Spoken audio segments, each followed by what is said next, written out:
Love this. Welcome to week 5 of Game Day. Lacrosse was fiery in its beauty this weekend. From Bobby Dodd in Atlanta to Rice Eccles in Utah. Congrats to Maryland. They have cracked the mountain ramparts. They stand alone at the top. It's calling week. Again, you guys delivered. Big week last week. Let's go through our shot clock starting Friday, the 28th. Dartmouth's offense blossoms. The Big Green outgrow Vermont with a 14-9 victory. Lee High has been low to start the year, but they got their first win over Villanova on Friday, 10-7. UNC's offense is a human highlight reel. Tar Heels topple Penn, 16-8. Danowski did not see what the Tigers were packing. Princeton beats Duke down in Durham, 15-14. The Blue Hens peck apart the Panthers. Delaware soars 11-6 over High Point. Saturday, March 1st, hey BU. When you schedule Siena, Monmouth, Brown, and Air Force to start the year, don't be surprised when Navy kicks her teeth in. 13-9, midshipman. Brown couldn't bear the Hoyas. Georgetown wins 13-8. Bryant battled, but the Buckeyes get her done. Ohio State wins 7-5. Colgate's a wagon. The Raiders dismantle Loyola 18-6. Not fair being on the field with Julian Bradosic. Another 4 casual cause turnovers for the nailgun as the Stags trample Providence 15-7. Hopkins, they keep the Doyle Cup. Lars fills his with 3 fingers of Buffalo Trace. 13-12 Blue Jays over Virginia. Another fail for Yale. Penn State wins 15-9. UMass trained the Danes. 10-9 win over Albany. A-10, Big Ten, don't matter for St. Joe's. They rough up Rutgers 11-5. Bobby Moe, out of nowhere.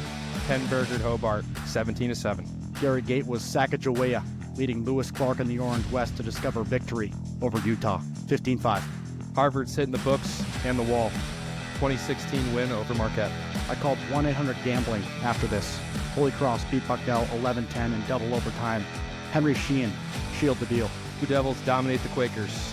Duke's defense stifles Penn 11-6. I received 3 texts from non-Princeton grads saying, I'm real happy for the Tigers. Great weekend for them. They beat UNC 14-12. Air Force soars past Marist with a commanding 23-8 victory.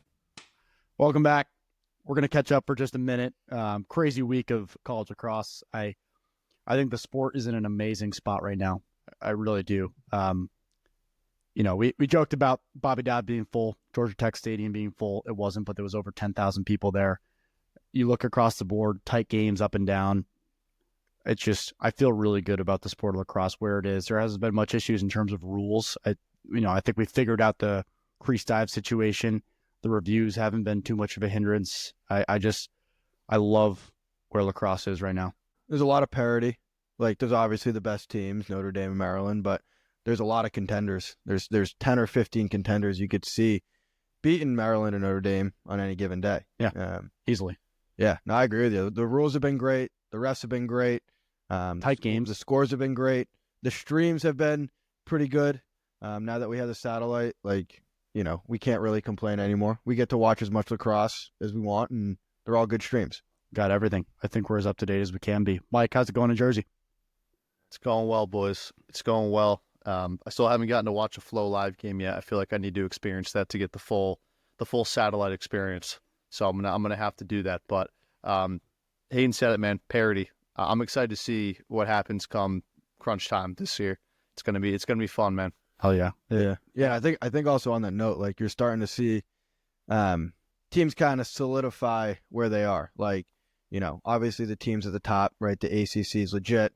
The Ivy League is a little up and down. There's teams like Yale and Loyola who are yet to win a game, but are still teams that, on paper you think could beat anybody. And then there's some surprises like Fairfield, VMI's one, Colgate's another. Like, a lot of teams that you didn't think were going to be good, and a lot of teams that you thought were going to be good that aren't good, that are all kind of settling into, where they might end up at the end of the year. So with a lot of lacrosse to play, a lot left. Yep. A lot. Last catch up before we get to our Collins. Brett, quite the experience you had at the Salt Lake City airport. I sure did. I was waiting for my skis with 300 other people, and I saw a sharp gentleman walking through with a blue quarter zip with a big orange S strapped on it. And I had to go up and say hi to him, and that person was the greatest to ever play our sport, in Gary Gate. It's a privilege. I had a conversation with him. Not going to say anything yet, but hopefully we get to be pretty good friends, and hopefully he's a friend of the program. Yeah. So what you're saying is Syracuse was flying in at the baggage claim in Salt Lake this weekend at the same exact time you were. They weren't picking up skis. They were That's right. picking up shafts. Yeah. Good. Long pulls. A lot of them too. Yep. Yeah. Love it. Let's get to our call-ins. Here we go.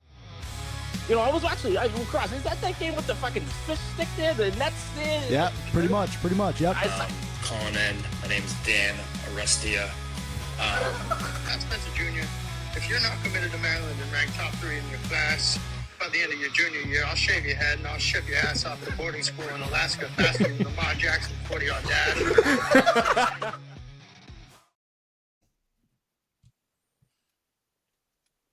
Fellas, it's Paul Rabel's top string here. I'm a little distraught right now with the retirement announcement of Kyle Bernlohr. My life kind of sucks right now. My kids hate me, and my wife has left me.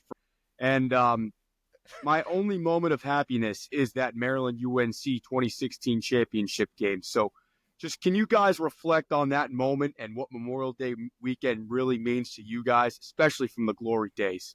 Thanks. What a game. What a Memorial Day weekend that was. Brown was there. Yeah. Brown and Maryland had the shootout before that game, and then That was a great Final Four. yeah. Great Final Four. But yeah, what he's talking about, Chris Cloutier on the doorstep. Mm-hmm. Bernlohr makes maybe the greatest save of all time, at least in the new age of lacrosse, probably in the 21st century. McEnany on the call. I got goosebumps. Yeah. Yeah, honestly, that save by McEnany this past weekend. McNaney, sorry. Kind of like similar vibes to that save. 100%. Like- 100%. Like, obviously, it wasn't as dramatic. We wasn't diving back in, but stonewall save, dying moments of the game, won his team the game in a national championship type game. Yeah. It's a great. Yeah. Bernlohr, great career. Sad to see him Great go. career. Great career. And he said, what does Memorial Day bring back to you guys? It's just the drama of being right there, about to win or lose a national championship. That game reminds me of it. Went to OT. And then also I just think of UVA in Maryland. Game tying score, face-off win, save.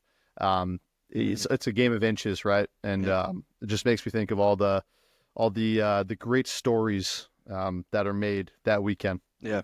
And obviously the patriotism as well. That save was unbelievable, but the moment made that save memorable, as did for so many other plays and moments like that. Shout out to my dad. When I think about Memorial Day weekend, I think about, when you're a kid, it's your dad bringing you to that event. And I think a lot of listeners and guys here could attest to that. My dad bringing me to those games. I remember Syracuse Cornell. That's the one I remember. The heart attack game, Syracuse coming back, beating Cornell in the national championship, but wouldn't have been there. It wasn't for, well, man, I'm sure we could all say the same thing. So big shout out to all the dads who grabbed a shock top from the concessions and then sat their butts down on the molten hot plastic seats in Gillette, the link, wherever it was. So good memories. Next call. Always hot. Hey, Rockefeller here.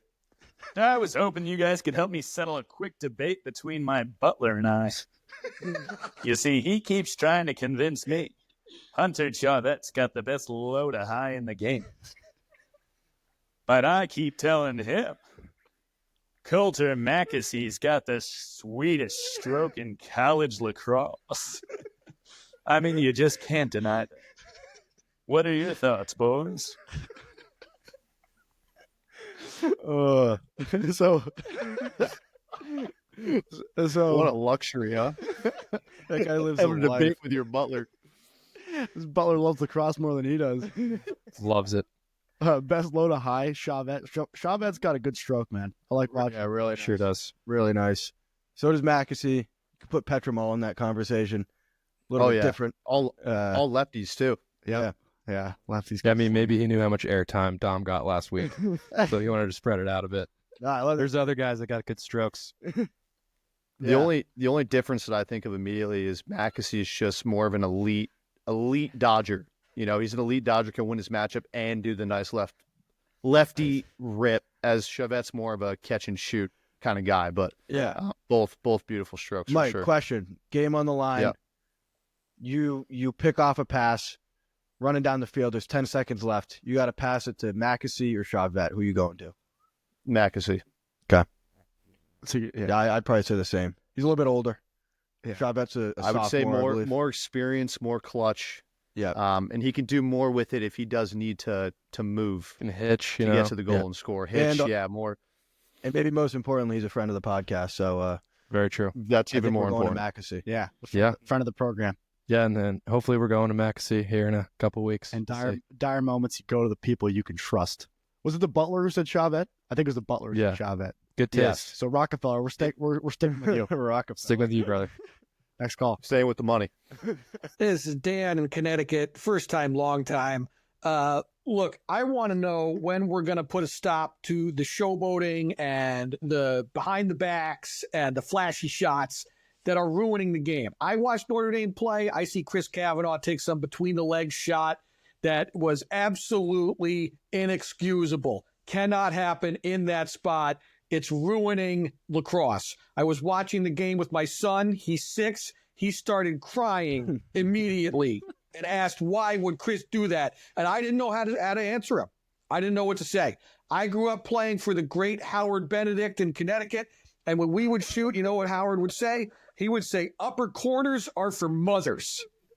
I'm going to be honest. I don't 100% know what he meant by that, but the message was clear. You shoot straight overhand for the low corners, fundamentally sound only. When will we get this showboating out of the game? It's ruining it. Dan Arestia coming in hot. Back on College Lacrosse Game Day. Love the take. I don't know. You guys seen a lot of showboating? Look, Dan was talking about the Chris Kavanaugh between the legs. The save that McNaney made. Yep. Look, that was the best play you could have made. That was the best play you could have made in that moment. If he didn't, you'd have to go, turn around. He move gets his whole body around. killed. If Yeah. you watch him play, if he's on the crease with his back turned, someone's going to kill him. So I don't hate that take. I think that was protective more than anything and just showing how skilled he is in those moments. Yeah. That's my take. And I'd also have to say, like, the level of skill that is in the game today is at an all-time high. So, Dan, I know you grew up playing for an old school guy. William Benedict. As we did all. Yeah, William Benedict. I'd love to meet him. But, yeah, the level of skill is at such a magnitude now, more so than it's ever been, where, like, these plays are the higher percentage looks most of the time, right? When guys are going behind the backs between the legs, it's because it's the right shot to take in that moment or the right thing to do. It's not always the right shot to take. Let's not go there. And I do agree with Dan. It does sometimes piss me off when I see somebody take a wild shot that is just unnecessary. To defend Chris Kavanaugh in that shot, his back was turned to the defense, so he could have thought there was a guy right behind him ready to check down a stick. That's reasonable. I'm not going to pick on that shot individually, but I do sometimes see some of those shots are just so unnecessary. They're definitely for show. They're definitely to try and make a highlight reel. I don't think there's any excusing that, but at the same time too, I don't think it's ruining the game. A sick goal is a sick goal. Even as a defender, you can appreciate it. That's my take. What I agree with is top corners are from others. That's my takeaway. Top corners are from others. Thanks, Dan. Next one. You got to tagline that. Hey, gents. It's Brad Callis Bush again, better known as Big Bad Brad. Prior to jumping in, I just want to take a moment of silence and a rest in peace for a very influential man in the lacrosse community, Mr. Quan Lotion. Condolences to the family of a dear friend. Anyway, let's jump into it, shall we? Yeah. McCabe Millen. Against Ohio State, he was Mr. 3 turnovers and 0 points. Just as I said, fellas, soft as a baby's ass. On another note, is Harvard now the big bully on the block after defeating Syracuse? Or is Dean Mitty back living in La La Land? And Syracuse isn't any better now than when they were letting Chase Scanlon run around campus. What are you guys thinking? Let me know. That's a cheap shot. But almost forgot about Chase Scanlon. Condolences, Quan. First of all, Who is that? Big name in the burner world. Okay. So I learned if you're, when you're a burner and your identity is revealed, it's the loss of someone in the burner verse. Oh, that's how it works. Yeah, It makes sense. Yeah. I'm not going to say his identity, but that was the report I got. I made sure I said, "Hey, John," Hey, cheers. just to make Cheers, sure. Quan. Yeah, cheers to Quan. Thank you for making our game great. Quan Lotion. We're for you guys.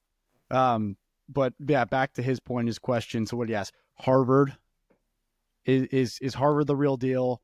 Is McCabe Millen soft? McCabe Millen, Syracuse fraudulent. Yeah. So let's start with McCabe Millen.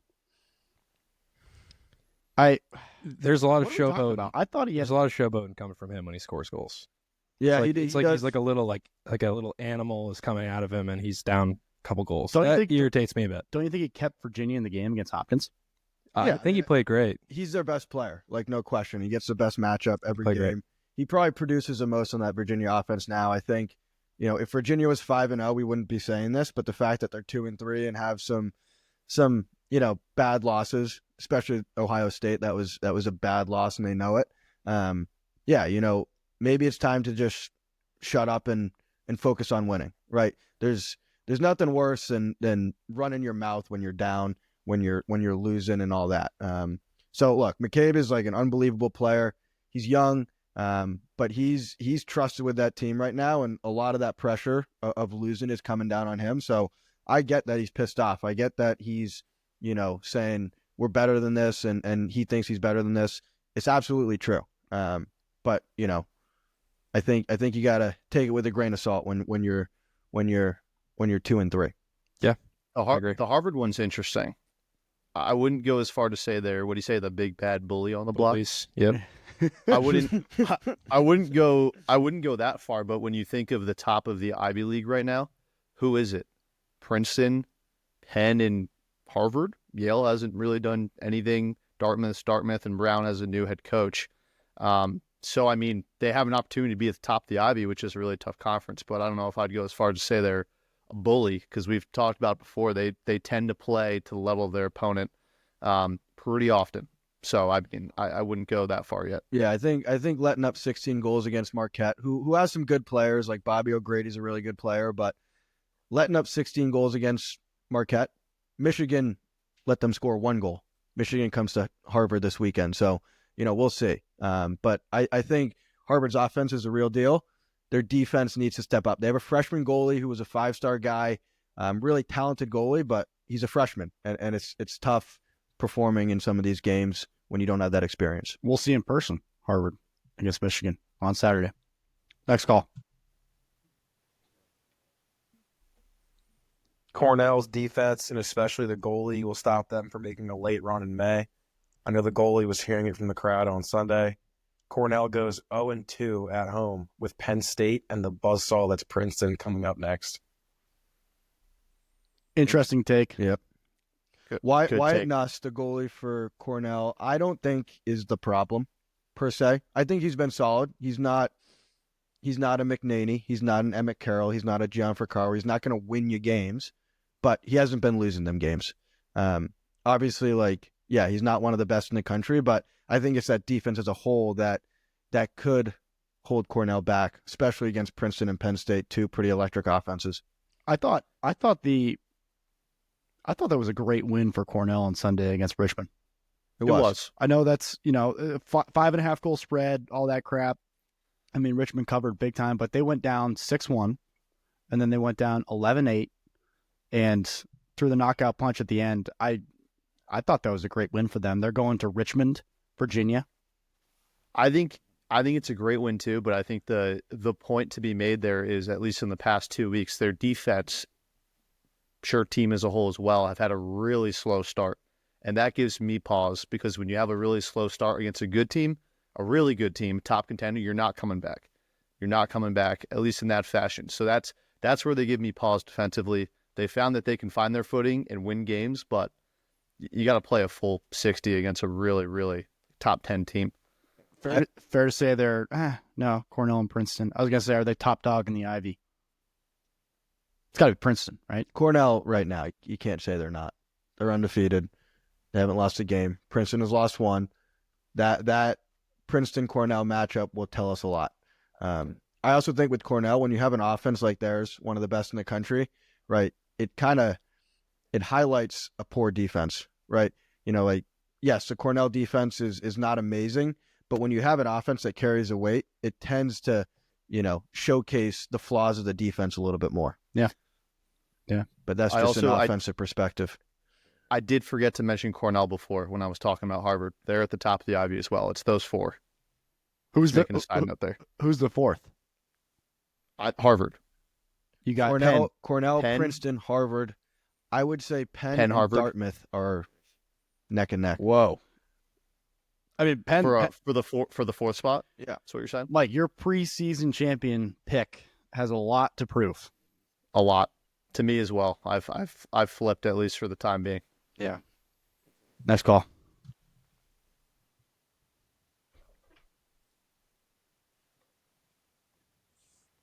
College lacrosse game day. This is head coach Jon Gruden, man. Happy to be here. I tell you, I've been watching these games over the past couple of weeks or so. You guys are freaking maniacs, man. You guys are running around taking each other's freaking heads off, hitting each other with sticks, man. I love it. I freaking love lacrosse, man. I got a question. Is there a football player out there in the National Football League that you guys would want on your lacrosse team? Maybe a freaking quarterback? Or a wide receiver, man. I don't freaking know. Somebody to put their head down, be a freaking nail gun, run through the defense, make the right play. Second question, man. This one's a bit more personal. My daughter, Bonnie Blue Gruden. Oh my God. Let's forget the second half of that call. We'll rewind to the first part. Coach Gruden, thanks for calling. And to your personal situation, yeah, apologize. Not sure how to help you out there, but an NFL player who we'd love to see play lacrosse. My mind goes straight to slot receiver, because I think of right now Jordan Faison, right, Notre Dame receiver slot split, how he impacts out of the midfield. I think if you get a NFL high end slot receiver like a Hunter Renfrow or like a Cooper Kupp, you're going to be electric out of the box. I think of guys like Myles Garrett. Imagine him playing defense. No, I can't imagine him playing defense. Oh my God, he would be the best defenseman of all time. You know how many penalties he would get? Well, a week's worth of practice could do him a lot. Like footwork wise, check wise, he would. I don't think anybody could beat him. I don't think anybody could get around him. Do you think there's a pair of elbow pads on this planet that he could put on? I would tell him to go to lax.com, but yeah, not anymore. Yeah, I don't know. Maybe Sports Stop. Taps. You got to shop at Sports Stop. That's where you get your elbow pads. You like wrap his elbows in like rubber. He doesn't even need arm pads. No, realistically, look like Callum Robinson. Yeah. So John did say quarterback. I think far and away. Quarterback. He said far and away Lamar Jackson. Nobody would be able to cover him on a lacrosse field. Would you put him at midi though, or would you put him at attack? Attack. Just get him the ball every possession. I think he's a midi. Wherever. You could run him in the midi. pairs. Run him in a 1-4-1. Imagine Lamar Jackson dodging at X. He would burn everyone. Dude, up top, anywhere, full speed. Are you kidding me? Anywhere. Clearing the ball, going full speed. Somebody has to pick him up. No shot. Yeah. I think. What about Joshy Allen as like an attackman, like an ex-attackman, getting a 5-5? He'd be a good guy in the crease. I feel like. Yeah. I feel like you could just put him in a high crease, just throw the ball at him. Can't miss Silky him. mitts. I'm gonna think about that one. Hey, how's it going? Dean Mitty back Vanderlinder here, just calling back in. Wanted to give you a little update on my thoughts with the whole Syracuse Orange right now. Joey Spillane, 0 goals in that last one. Absolute terrible performance. If you're gonna claim to be a finalist for the Twarton, pull up with a mullet. You better goddamn be able to put some goals in the net if you're playing a piss-poor team like Utah. Now, does this officially take Joey Spillane out of the Twarton rankings for y'all? Let me know. Good question. What do you guys think? He had 3 assists. He's still a top 10 points per game guy in the NCAA. I think his Twarton status really relies on what Syracuse does in the next 10 weeks leading up to the NCAA tournament. You know, he can score as many goals as he wants, but if Syracuse loses a couple more games, then I think you could argue he's out of the running. I think there's some other guys who have elevated themselves and have really put themselves in contention. So if there's 4 guys in the room, who are they right now? Right now, it's TJ Kurse, Chris Kavanaugh. I'd argue Logan McNaney. Yeah. Owen Duffy. Coulter Mackesy. Don Petramala. Coulter Maxey is a good one. Logan McNaney's a good shout. I think Duffy's a little more impactful for UNC. Yeah. I don't think Spalina's in the top 5. I think Radishish is maybe in the top 10. Yeah. He's going to be on the watch list if he's not already. He'll be on the watch list. Really? Okay. Spalina. Yeah. Sam King. You think Owen Duffy over Spalina? UNC's a better present team. moment. I think they have better wins. I think at the present moment, yes. Okay. He can change our mind like that, though. You know, some huge Yes. games coming up for Syracuse. He has that power. I saw him in his beanie walking out of the men's room in SLC, and I didn't know what to do. Hydrated, as ever, as with the rest of the boys. I think if you're going based off like marketability and what, if there is like an NCAA like governing body that wants to put the biggest names at the front, Joey Spalina will absolutely be in there. But if you're going based off purely statistics, record, and impact, I have a hard time putting Joey Spalina in that top 4 right now. Yeah. Okay. Fair. Nice call. What's up, guys? This is Will Perry here. Happy to be calling in again. Going to keep it similar to UNC after that big weekend they had, obviously going 1-on-1 against Princeton and Duke. Tough battles in that Sunday game, but obviously that Friday night game, UNC went on a tear and really showed how they can play top to bottom ball. I think Princeton's head over heels better than Penn too, but I think we got away from a lot of what we were trying to do on Friday in that Princeton game. In Princeton, people were trying to dodge alone and trying to play kind of hero ball. If they're able to fall back and trust that offensive scheme and trust the team, I think that's what's going to set UNC up for success and making them the top dog in the ACC by the end of the year. I truly believe that. I want to hear what you guys have to say on that take. And then furthermore, I think UNC's got the best rope unit in the country, and I'd like to see who you guys would kind of compare them to, from Wambach to all the short sticks and Barton on the wing. Have a good one, boys. Thanks, Will. That's a good take. I think watching UNC this weekend was really, really, it was good to watch. Right, against Hopkins, right, they relied on their outside shooting. They stretched the defense. We talked about it last week.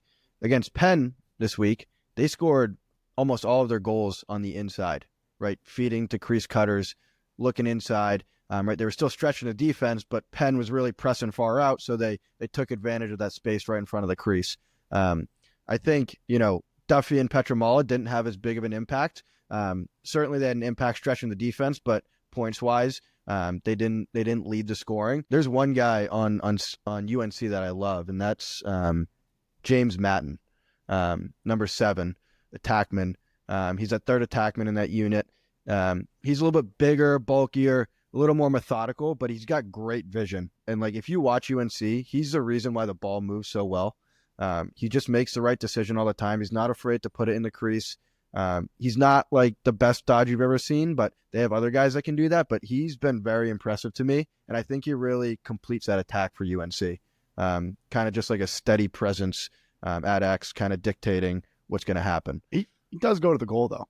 He's a dodger, and you forget that name too. You think Petramala and Duffy; those are the UNC offense. That's what jumps out. But they pointed him out in the broadcast, and yeah, it's a great take. I'm embarrassed I don't know any rope units I can stack them up against. I think one comparable one, which has kind of been heralded as the best rope unit in college lacrosse right now, is Duke. They have 3 D mids who are studs. Christmas is the LSM who scores goals, causes turnovers. He's a great player. And then at the face-off X, they're pretty solid as well.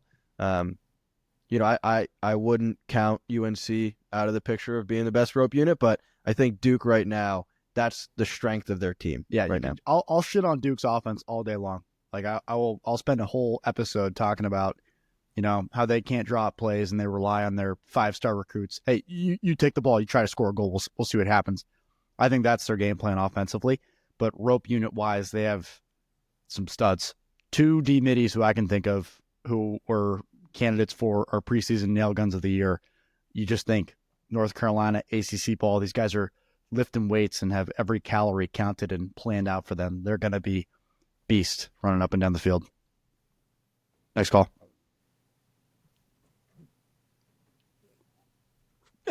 Hello, boys. It's me, Timmy Top Titties, calling in about the Identical Conference. I had a potential inquiry. If you boys were to add a 6 team to that conference, a conference that's already very stout conference, who would be your pick for that 6 team? Let me know. Hey, boys, have a good weekend. Tommy, is that Bobby Boucher? No, it's Tommy Two Titties. What is he talking about? The ACC? Yeah. What? I didn't hear what conference it was. ACC. If we could add a 6 team to the ACC, who would it be? Let's pick from not like. You could answer it 2 ways. One being if you're add a current college lacrosse team to the ACC, or if you just pick to add a school. Okay. Yeah. How about no Big Ten teams? Because I think like Maryland and Hopkins are. No, let's go add an ACC, just an ACC school. Yeah. Add an ACC school. Lacrosse. Okay. I'll be biased and just say Boston College, being right here. I think Alumni Stadium could get pretty packed for games. They could draw a ton of recruits. Their women's team is the best team in the country. It seems like every single year. Mm-hmm. That's my pick. Boston College. They used to have a program, right? BC? They did.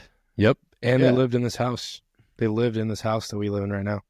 That's what our broker told us, which is just it's meant to be. Wow. Yeah. It's meant to be. I would do Clemson. Sick school, great school. That's what I was going to say. And the women's team is fairly new, and they went to prominence pretty quick. So it definitely has the bones to be a contender in the ACC quite fast. Yeah. Yeah. Both great picks. Probably the 2 obvious ones with great women's programs. I think Florida State could be a really, really fun ACC school. Lacrosse is growing down in Florida.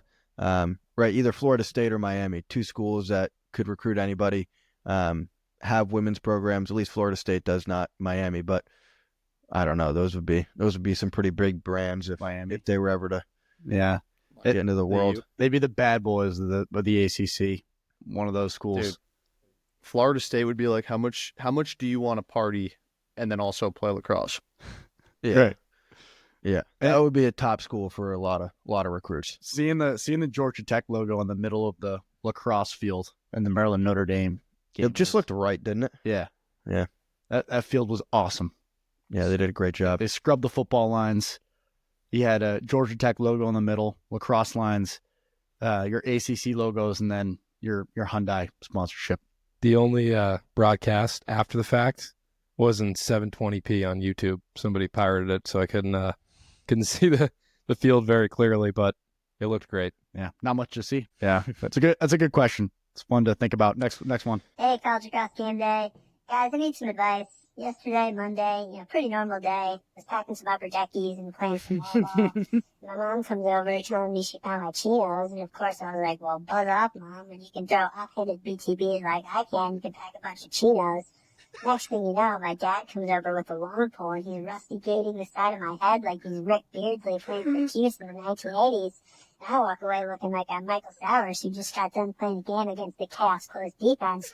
And I got my TV taken away, and I can't watch Joey Spallina on the U against Hopkins on Sunday. I don't know what to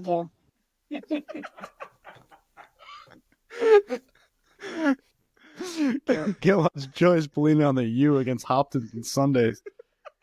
Poor kid. That's the only one I didn't listen to beforehand. That's a bad punishment. You got to let him watch lacrosse. You can take his chinos, if you want. With the Rick Beardsley. Take his chinos in the PS5. He seems the like a creators bad game. egg. He seems like a bad egg. He seems like the kind of kid that you just hope you don't run into in the 6th grade. Yeah, he did. I won't reveal identity, but the person who sent it to me said the Chaos defense does beat the shit out of Michael Sowers. Agree with that or no? Yeah. He said Jared Newman and Jack Rowlett try to take his head off. Yeah. I mean, he's been concussed multiple times. He's got the Q collar on. Oh, yeah. He's got the conky collar. The conch collar. You see those a lot now. Yeah. And in youth, too. Yeah. Hayden wears one to work. Yeah. Safety protocol. It's an OSHA violation if you don't wear it after 2 concussions. Great call-in segment. Thanks so much. Don't forget to like, follow the pod, check out our merch. All links are in our Instagram handle and on Spotify. Water guns, that's a birthday party. That's a birthday party thing. A nail gun. Children. A nail gun puts a nail in something and it stays there for 30 years. And it does and it keeps it there. And these nail guns are keeping their programs on top. The nail gun of the week has become quite the honor. And players have reached out to us after receiving the award. We're just excited. It's caught on to some extent, but we're even more excited to have Bully Boy sponsor this segment. It's some of the best liquor I can remember or can't remember. Brett, you want to talk about it? Bully Boy Distillers. They bring you small batch, handcrafted spirits with a rebellious streak. Because great taste should never follow the rules. From award-winning whiskey and rum to a crisp gin, unique Amaro, every bottle is a tribute to tradition, innovation, and the art of distilling. Locally sourced here in Roxbury on the Dorchester and Southie border, expertly aged, always bold. Because why drink ordinary? You can find Bully Boy at your favorite bar, check out a liquor store, or visit bullyboydistillers.com. We got to reload too. This is empty. Thanks, fellas. Well, appreciate it. Hayden, who's our nail gun? Nail gun of the week. This week, the honor goes to an attackman who is actually second in the country in points per game. First is CJ Kurst. Do you guys know who the second guy is? Probably never heard of him. Is it a VMI kid? Yeah, I was going to say VMI. It is a VMI kid. Knew it. Luke Rustarucci. Luke Rustarucci is averaging 7 points a game for VMI, the 4-1 Keydets. Tonight they beat Queens. Their only loss came to High Point. Luke Rustarucci is a guy that we talked about last year. We actually mentioned him because last year, if you remember, we went through every game, talked about every team. He was a guy that we spoke a lot about. Pretty electric player for VMI. 68 points last year. He's already up to 35 this year through 5 games. Shit. He's a real deal. And he's a big reason why VMI is 4-1 and has been a team that's steadily been climbing the ranks. Right. And on top of that, we talk about the military academies quite a bit. Army, Navy, Air Force, and we can't forget about VMI. So, while VMI maybe isn't at the tier of some of these other schools that we talk a whole lot about, they are a service academy. They have been growing at a very steady rate over the past 2 years. Their 4-1 record says it this year. They don't play a crazy schedule. I could see them winning out the rest of the way, winning the NEC, and making it to the NCAA tournament. They're a team to keep an eye on, and Luke Rustarucci is a guy who's been keeping them there, not just this year, but the last few years. He's consistently, noted as one of the best recruits that this team has had. Their coaches can't say enough great things about him, and I'm just excited to keep watching him dominate this year. I mean, he's got the name Rust. He's got Rusty in his name, which is one of the key nail gun words. Right. Like that's when we said, what comes to mind when you think of nail gun? You think of rust. Rustarucci. Oxidation. Rustarucci. It's a great pick. VMI. They only lost. Yeah, you said High Points for only loss. Overtime loss too. Right. Military Academy. Great program. We got to watch more VMI ball, but great take for nail gun. Congratulations, Rustarucci. Let's get into our all guts, no glory games. There are some other stories we want to make sure we cover our all guts section. All guts, no glory. All guts, no glory. Who we got? Typically, we have a guest pick. If it's 2 and 2, there's 4 of us, so sometimes we split.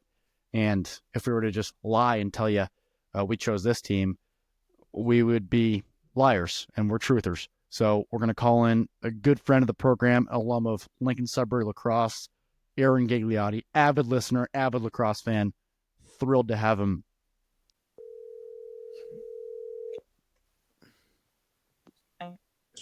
Hello, who's this? Higgs, how's it going? Good. How are you? Good, man. Did you watch any of the Lax games tonight? It's Tuesday. No, but I did know that Fairfield played, and that's my team this year. And they win? dominated against St. John's. I was looking at their schedule this year. I'm not even joking. I think they could go undefeated. I love that take. And I love that you listen. I mean, they're not playing anyone really that great, but they got a good team. True. My take tonight is, yeah, go ahead. And frankly, I haven't watched them live, so I'm just going strictly off the box scores. We got a few picks we need your help with. It's straight pick 'em, no spreads, nothing, just who wins the game. You ready? Okay. Denver at Yale. Denver. Yale's terrible. UMass at Vermont. UMass. Fuck Vermont. They lost some money last week. Sorry. Michigan at Harvard. Harvard. I like Harvard this year. They can't win face-offs, but their offense is pretty sick. Sam King is nasty. Yep. High Point at Jacksonville. They're kind of like the same team. I like High Point. Interesting. Because Jacksonville also lost me money week 1. Yeah, that'll put a team in your bag races for the rest of the year. Yeah. Gigs, that's all we need you for, brother. Okay. Really appreciate your takes. That's huge. And if people lose. Yeah, call me back after the show. I got to talk to you about something. You got it, brother. We'll talk soon. All right, I'll see you later. All right. That's raw, uncut as it gets right there. He's asking me about a potential vacation. If someone said to you, hey, in 4 weeks right from now, I will get 4 weeks from right now, I will give you a trip somewhere. All you need to do is take a week off from work and pay for the flight, but they'll everything else is paid for. 4 weeks. Would you and could you do it? So I don't have to pay for it? You have to pay for the flight to get down there and some other stuff, but the housing is paid for. Yeah, that's like what I just did. But great situation. But Great situation. 4 weeks from now, March 31st. Me personally, no, just because I just left. But I mean, if you work from home, you can do that. I'm there, Dan. What's the activity? I'm not going somewhere to just work from home. What are you going to do? I don't know, go on vacation. Friggin' party? Why would I go work from home somewhere I don't know, Bahamas? That's what it is. Why would I go to the Bahamas to work from home for a week? Well, just take the week off. Don't you have unlimited PTO? The housing is free. The housing's free. I would go. 100%. Yeah, the only work you're going to be doing been to the Bahamas? Have you ever been? No. Just do it. What do you say, Mike? I said the only work you're going to be doing is guzzling beers. You may as well go. Or pina coladas or something. Yeah. Oh, dude, something tropical. Fuck yeah. Like a Miami Vice or something. Nice daiquiri. Yeah. Mix them. I love daiquiris. All right, let's get into our All Guts No Glory games. So we did better last week, and it's probably because the games were easier to guess. Last week we were 12-7. That puts us at a positive record for the year. We are 26-23 in our All Guts games. We are going to start with Mike and Hayden. You know the drill. You each get 2 timeouts. Friday, March 7th, Lehigh at Navy. Our crew is going to take Navy in this one. Navy's hot right now, and we think they get it done at home. Then Saturday, March 8th, UMBC at Richmond. Richmond's got the hot hand, and we are taking them. Richmond. Next, we got RMU at Bellarmine. The group has RMU. Next, we have Binghamton at Stony Brook. We have Stony Brook. St. John's at Bryant. St. John's is doing some good things this year, starting to win a few lacrosse games. They got killed tonight by Fairfield. Bryant played close with Ohio State last week. We're taking Bryant in this one. Then Utah at Dartmouth. We're taking Dartmouth in this one. Utah, hot start, but Dartmouth is playing some good lacrosse right now. Timeout. I guess I'll take the time now to apologize to the Dartmouth Big Green faithful. Last week, my lock of the week was UVM beating Dartmouth. I underestimated Dartmouth. I apologize. I was pretty high on UVM. They're still a great team. I'm still going to take them again this week, but I'm taking Dartmouth this week. We're all taking Dartmouth. They're underdogs against Utah, but they're at home. They got Sean Kerwin. They've been on a steady trajectory. I think this is going to be a program season-defining win for Dartmouth. We agree with Giggs. We're going Denver, and we are going with Harvard. It was split. I'm going to timeout. Good. On the Denver Yale game. Denver's a good team, not great, at least right now. And Yale is a talented team that has not won a single game yet. And I feel like this game could be tight, if not Yale's opportunity to finally get a good win under their belts. So I wouldn't go thinking that Denver's just going to run away with this. Yale has talent, they have a good culture, and they know how to win, at least in the past. That's why I'd keep an eye on this game.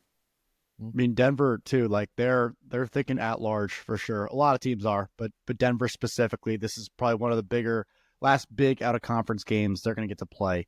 So I can totally see that. We covered Michigan at Harvard. Yeah, we're taking Harvard in that one. Loyola at Providence. We are taking Loyola. UMass at Vermont. UMass could win against Albany last week. Vermont with a disappointing loss against Dartmouth. We're taking UMass in this game. Next, we got Delaware at Maryland, the new number 1. We're going Maryland next. Towson at Virginia. We decided to go with UVA on this one. That's an interesting one. Both those teams are kind of struggling, playing under their potential at the moment. Towson at Virginia. Yep. I think Virginia wins, but it'd be interesting to see if there's any fight left in Towson. High Point at Jacksonville, an old SoCon rivalry back in the day, if you remember that conference. We're going to take High Point in this game. Albany at Hobart. The Crew is taking Albany. Move on. Ohio State and Notre Dame. We're going with Notre Dame. Next, Villanova at Penn. Time. Sorry. The one thing I would say about this game is can Ohio State make the ACC their bitch? That's all I'm saying. They stomped on UVA. Can they? I'm not saying they're not going to stomp on Notre Dame. No shot. But can they pull it out against Notre Dame, or at least give them a tough game? I'd like to see. I got it. Notre Dame won last week. Maybe they lost. Corrigan still has fumes coming out of his ears. So taking Notre Dame in that one. Villanova at Penn. Timeout. So we took Penn in this one. I want to see Penn win. I really do. Look, their defense is good. I don't think it's as good as we thought it was. Their offense is borderline hard to watch right now. Leo Johnson and Cam Rubin are, in my eyes, the only guys who are really producing. Patterson, the Hobart transfer, is a good little player too, but they are really struggling right now. Their defense is solid, and that's what's, if you want to call it, keeping them in games. But their offense has to step up. They have to step up. And if they don't, I could see them going under 500 this year. Right? They have to step up. They haven't been producing. Their defense has been doing all right. Their offense needs to step up. I could see them losing this game to Villanova. Ouch. How's Penn at the faceoff dot? Stevie Davis is a pretty good faceoff guy. Not stellar, but they go 50%, right? It's not losing them games. Mm-hmm. Interesting. They are approximately 62% from the faceoff X. 41 out of 66. Impressive. Recent game against Duke's 11 for 19, 57%. Wow. Friggin' robots, man.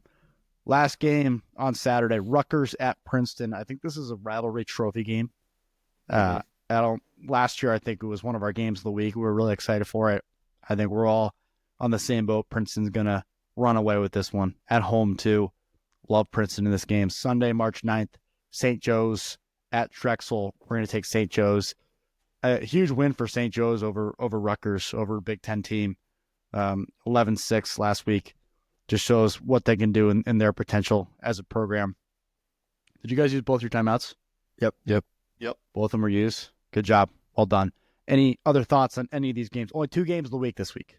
But anything else? I think that Providence-Loyola game is interesting. Loyola's 0-5. Providence has slipped a little bit in the past weeks. Providence has got to win this game. Loyola is actually a very talented team. It's hard to believe that they're 0-5, but this is a big game for Providence for the rest of their season. And then aren't you guys attending the Michigan-Harvard game? We are. Sure. We're going to have a couple microphones and maybe interview some people. Don't be a stranger. Come say hi. We'll ask you about your thoughts on Jerry Burr in Michigan, whatever it might be. I think it'll be a pretty good crowd. I don't think it'll be Virginia-esque from last year, but I think it'll be a strong attendance at Soldier Field. Soldier Field. Yeah, I don't know. I don't know what the weather's going to be like. I think it should be like pretty decent, like 40 degrees, maybe a little bit cloudy. But we're 10 minutes from the field, right near BC. Right. I might wear a suit too. Yeah, we might be looking like a little bit different than the normal watcher.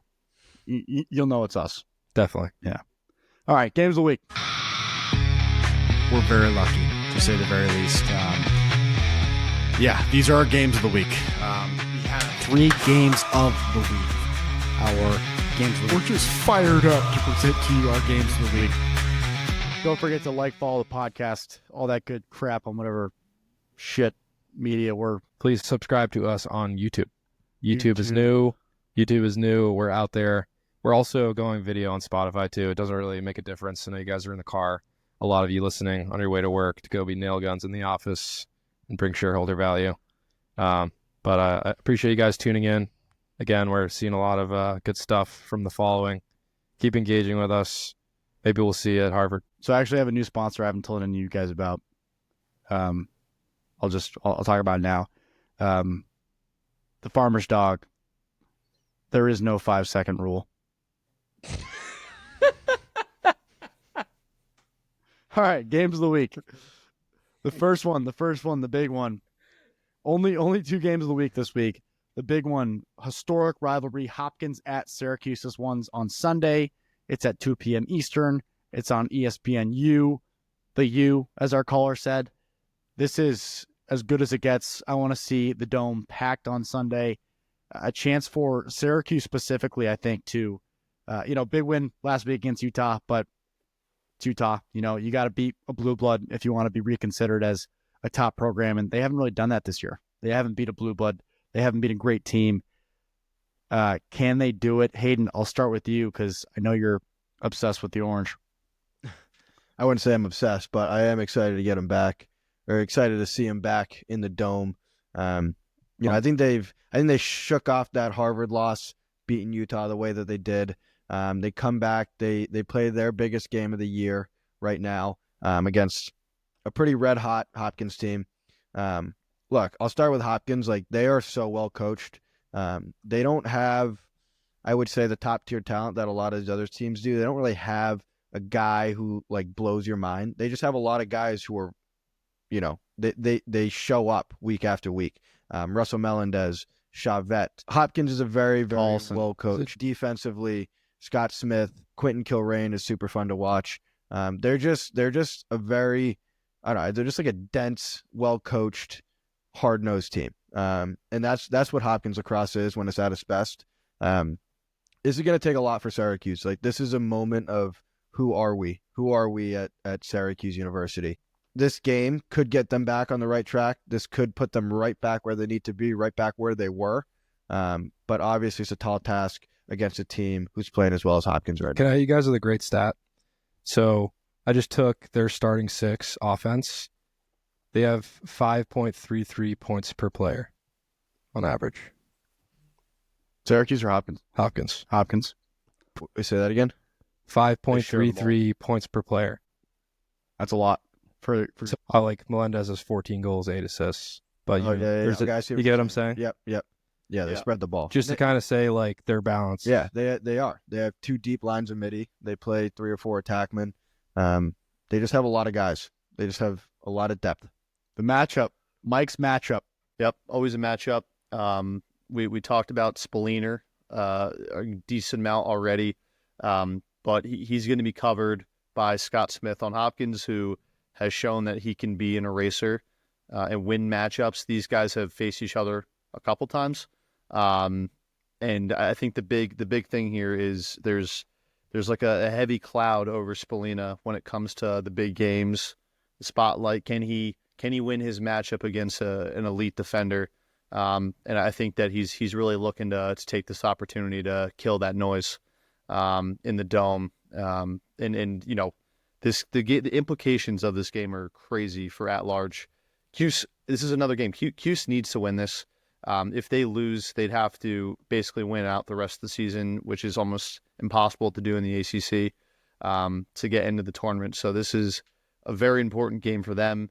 And then Hayden, you mentioned as well, Hopkins is just a really well-coached team. Milliman really implemented a great culture there. Every Hopkins game I've watched so far just feels like they take control of the game. At every time, it just feels like they play their game, and then teams have to play to their style. And they kind of slow it down. They play a lot of 6v6, but then they can make those explosive plays with defenders coming down the field. It's just a really good balance. And as you mentioned, Brett, they spread the ball well on offense, and they stick to their systems very well too. Yeah, so yeah, I would agree it's with just that. a really good team. Yeah, I think Hopkins is as experienced as we've seen. What I think is going to be a big factor in this game is goalie play. Jimmy McCool for Syracuse, I've seen been very good at times and not so great at times. He tends to play pretty well in the dome, so I think that might be an advantage for them. Luke Stout for Hopkins has been just about average, I think, the whole season. So I think if Jimmy McCool has a great game and saves some big shots, Syracuse could benefit greatly from that. How big of an advantage do you think it is, this being at Syracuse? I think it's pretty big. I mean, you flip it other way around. If it's at Hopkins, right? Yeah, that's a hostile environment. Home field plays a big advantage in this one. You're at Hopkins, you score a goal, the band gets going. It seems like when they score a goal, it's a freaking parade. The entire city of Baltimore is going nuts. And in the dome, you got the lights turn off, they go on and off, and the entire city of Syracuse is there going bananas. Yeah, it's a big factor. It's probably why Syracuse is favored here by 1.5. It's a pick 'em. And I'll ask for your pick after this next game of the week. Penn State at Cornell. Cornell's a 2-goal favorite in this game. Saturday at noon, shocker, on ESPN Plus. So you guys who don't have BTN Plus, you luck out here. This one's on ESPN Plus.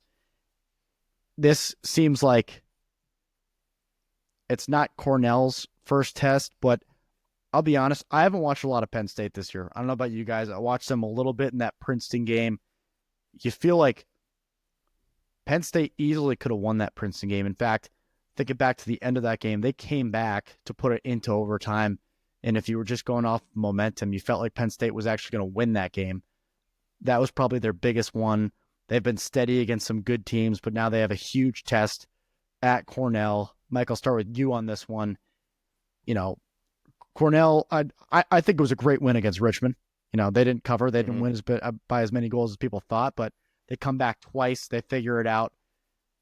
Is this Power 3 conference big test for them? Penn State's hot.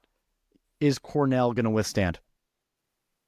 Yeah, I mean, that was my question when I was, looking at this game prior is, can Cornell take the momentum from a big Richmond win in which they came back and beat a very good Penn State team? And Dan, you said it. I haven't really gotten time to sit down and really watch Penn State either, so I can't really speak too much on them. What I do know is that they have a very good defense and they have a very good goalie in Jack Frassion. And then a couple great close defenders, Kevin Parnham, Will Costin, and Alex Ross. They haven't allowed more than 11 goals this year, and they've played a pretty good schedule. Obviously, those 11 goals were against a really good Princeton offense that they lost. But again, I mentioned it earlier. I think the biggest thing for Cornell is, can they show that they can start fast and finish fast, right, defensively? They went down to Richmond 6-1 in the first quarter, and they went down to Hobart the game prior 7-3 a quarter of the way into the second quarter.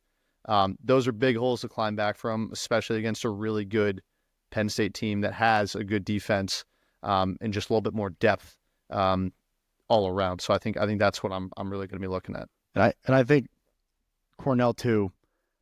It would be a lot more concerning Cornell wise if they beat Richmond 18-17, or 20-18 or something like that. It was 12-11.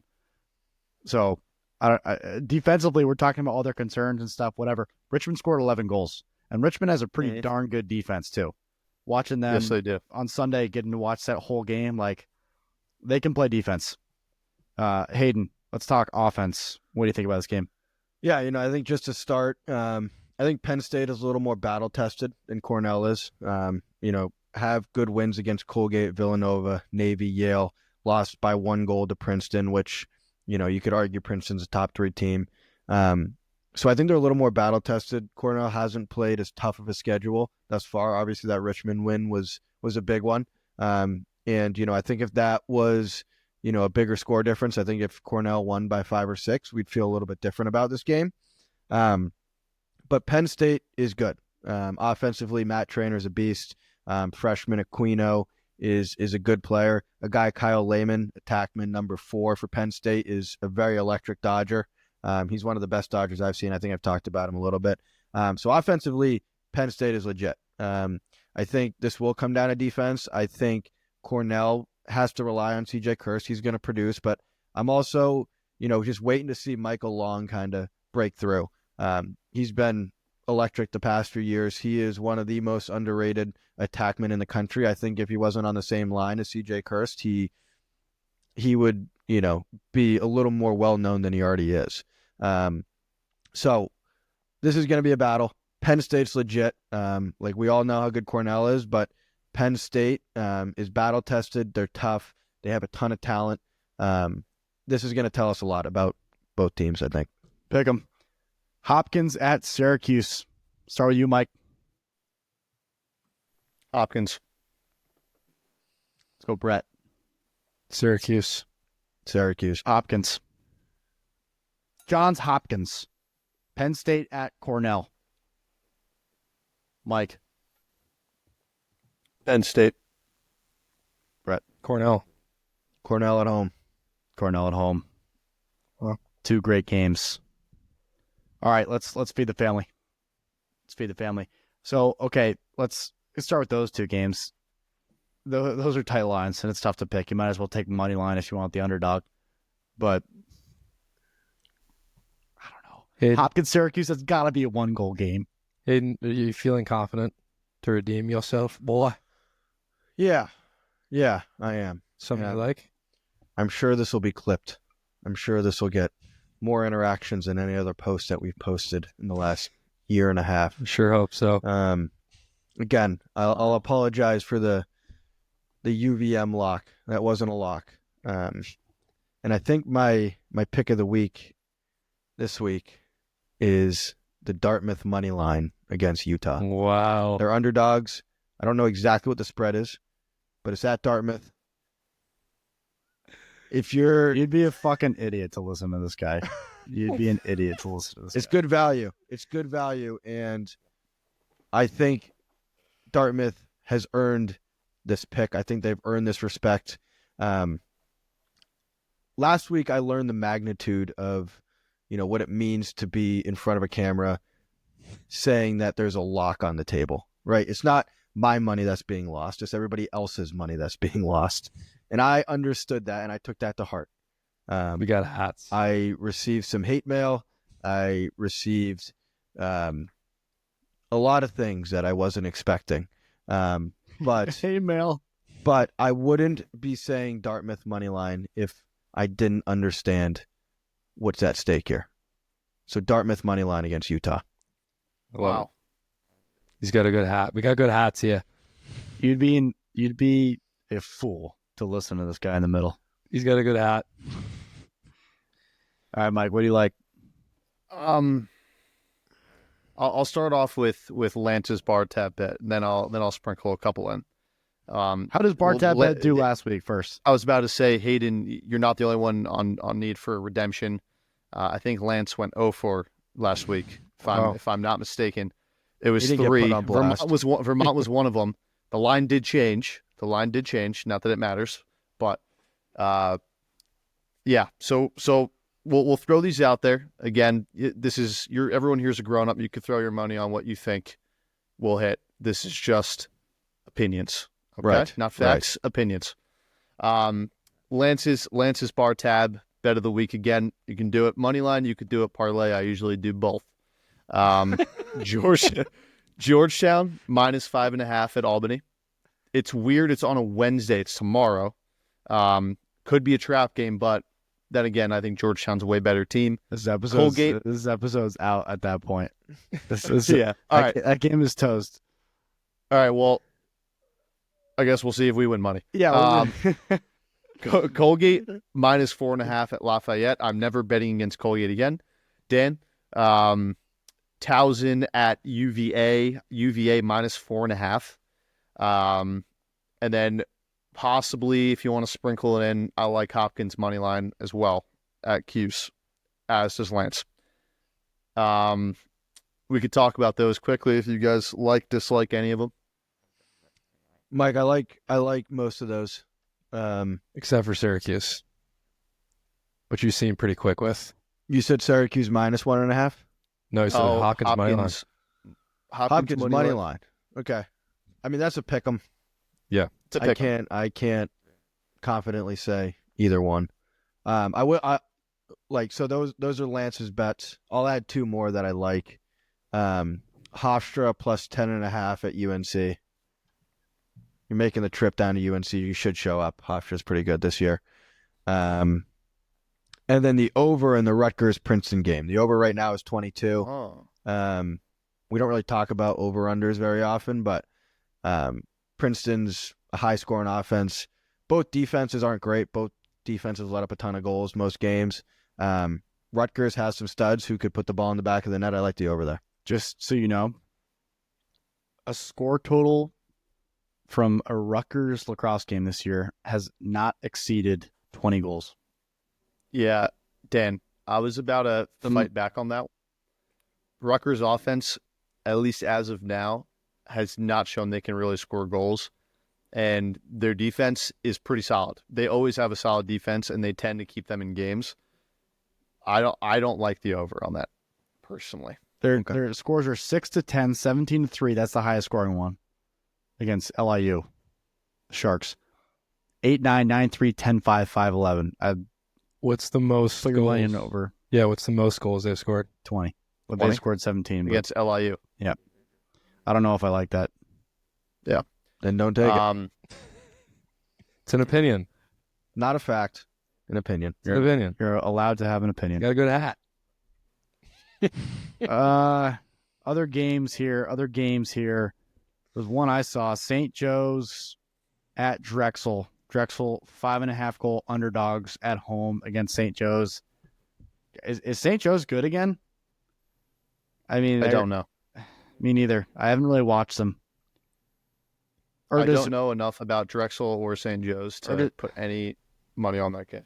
I would just like Drexel to cover at home 5.5 goals, but I don't know. I haven't watched enough St. Joe's. That's my issue this year. I've just been update too. I didn't bet anything last week. I was net down like $10 from 2 weeks ago, so I'm at put in 30 to start the year. I'm at 114. Bad week last week. Hey, did you place my bets? No. You're welcome. They all would have lost. So there's good news and there's bad news. Yeah. The good news is that I didn't lose my money on Hayden's bet. The bad news is that I Venmoed Hayden $20. And I was just sitting in there waiting to go on a bad pick this week too. No. That'll be going Bounce on back Dartmouth's week. money line. Bounce back week. Maybe I'll keep it. Yeah. A couple more I saw that, again, I'm not saying feed your family. I like Villanova at Penn minus 4.5. For some reason, Villanova, to me, I equate them with Delaware. Delaware's a really good team, and Penn handled Delaware. So that's where I equate that to. And they have a lot to prove. They're just coming off 2 losses, bounce back for Penn, in my opinion. I like Denver money line at Yale. And then Loyola at Providence. I like Providence plus 1.5 after what I saw Loyola do against Colgate last week. You think Maryland gets lazy against Delaware? What's the spread? Maryland is 7.5 goal favorites. No, because you have to respect Delaware. If you were to pick one, you'd pick Delaware plus 7.5. If I had to? Yeah. Yeah. It's a big line.